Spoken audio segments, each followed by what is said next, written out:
The BRICS nations just declared war on the US dollar. Is this the end of US supremacy? Hi friends, have you ever wondered why the United States always pokes its nose into almost every global issue? Whether it's a war in the Middle East, a trade deal in Asia, or a financial crisis in Africa, or the Israel-Iran war, or even the recent India-Pak war. What gives US that kind of power? Now here's the jaw-dropping part. It's not their military, not even their technology. So you might be wondering what it is. Well, it's actually the US dollar. Yes, the paper dollar. But this paper indeed rules the world. And for the first time in history, that monopoly is being seriously threatened.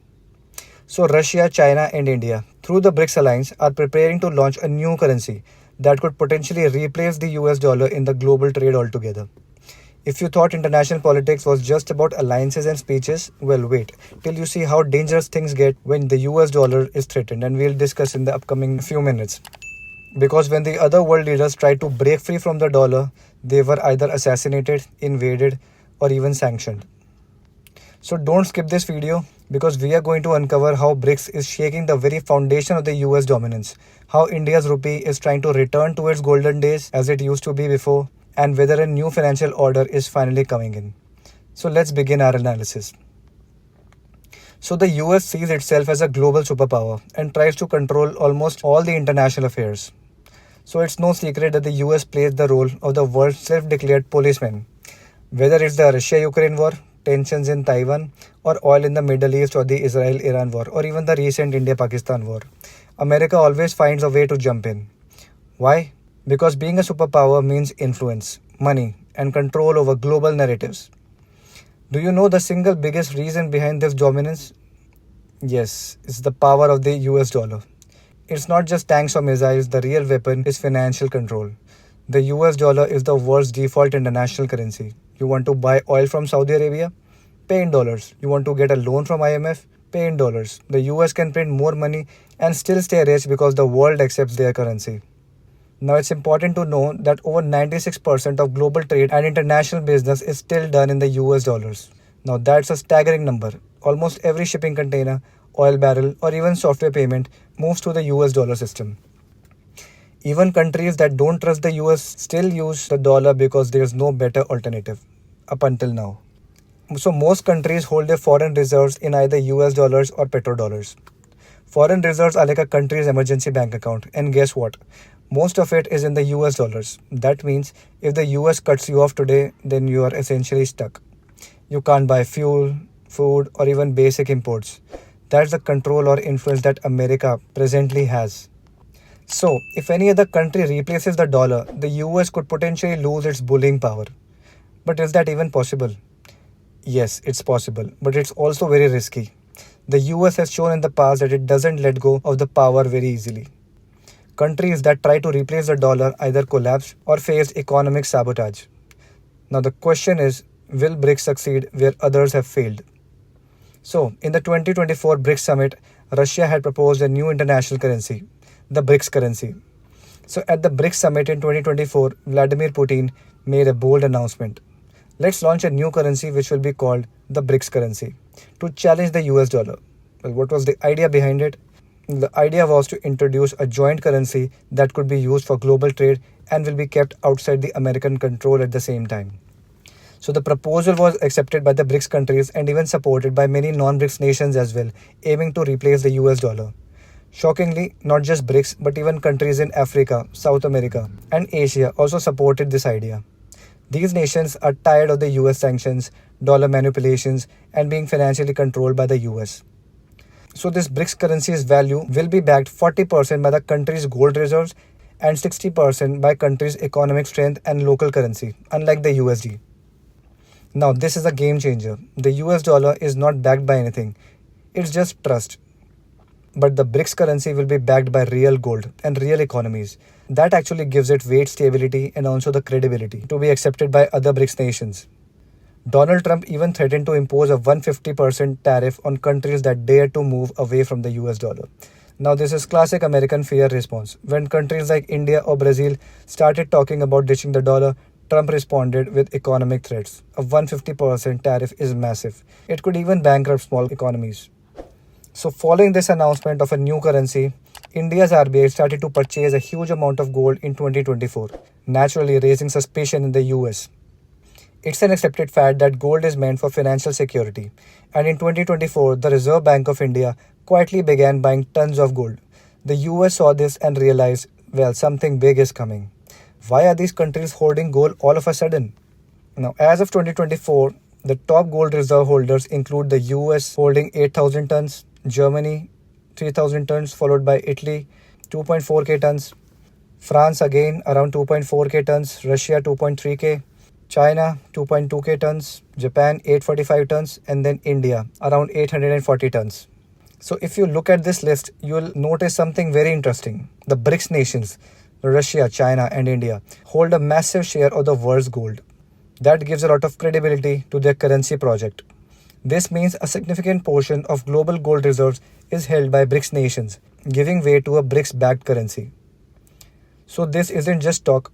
If BRICS actually launches a gold-backed currency, it could challenge the US dollar because they have the gold to back it up. Now, in July 2022, India also announced it would promote INR or the Indian Rupee based trade with other countries to save up on the USD exchange losses due to currency fluctuations between USD and INR. So, India has been quietly working on this for years. In 2022, we started trading with Russia, Sri Lanka, and UAE using the Indian rupees, not dollars. This saves us money and also gives the INR global value and recognition that it deserves. So there was a time when the Indian rupee was so strong, it was used across the Gulf and the Middle East. Yes, believe it or not, before oil made these Middle East countries so rich, they used the Indian rupee. That's how much trust there was in our economy. So what had happened after 1947, countries like Oman, UAE, Qatar, Bahrain, and Kuwait used the Indian rupee instead of creating and using their own currency. So post-independence in 1947, these nations didn't even print their own money. They used India's currency because it was stable, already in use, and also widely accepted. RBI had even created special pink Gulf rupee notes and Z1 Hajj notes for Indians traveling to the Saudi Arabia in order to prevent gold smuggling. So this was used to control illegal gold movement. RBI had printed separate rupees just for gold use and Hajj pilgrims. It was a unique system that shows how trusted INR once used to be. But then, something very shocking happens. India had suffered three major setbacks: the 1962 war with China, 1965 war with Pakistan, and the 1966 drought in Bihar and neighboring areas. India's GDP had fell down. Imports started to rise and the INR depreciated from 4 rupees per USD to 7.5 rupees per USD. That is a drop of 3.5 rupees per USD. Yes, then came the downfall. These three major shocks, 2 wars and a drought, made our economy collapse. The rupee lost its value and our economy had suffered a huge hit. So that was the time when Gulf nations decided to break away from the INR. So these Gulf nations feared economic spillover and eventually switched to creating their own currencies in the year 1966. You may be surprised that ironically and soon after, they discovered massive oil reserves, making their currencies among the most valuable currencies today. Yes, this irony is very painful. So right after ditching the rupee, they discovered huge oil reserves and became rich. Today, their currencies are among the strongest in the world. So, if oil had been discovered before they had switched, the Indian rupee might have become the world's strongest currency. Imagine if Kuwait or Saudi Arabia discovered oil while still using the INR. The Indian rupee could have been the next global currency.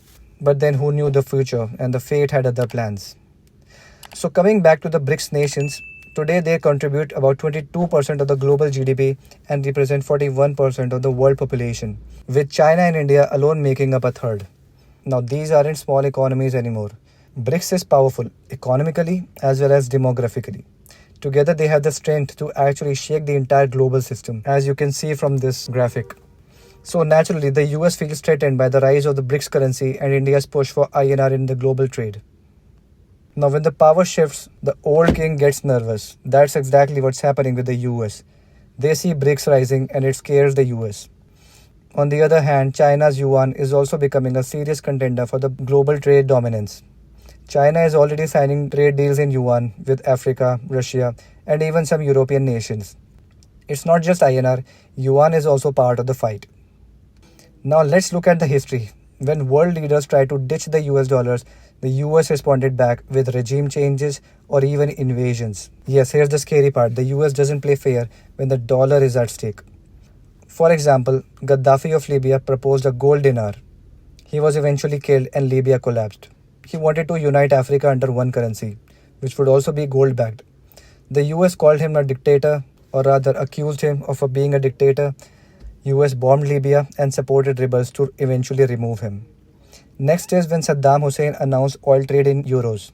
The US invaded and then executed him. So just 3 months before the Iraq invasion, Saddam had said that he'd trade oil only in euros. Similarly, the US accused him of holding some weapons of mass destruction or some chemical weapons, and till date, no such weapons have been recovered.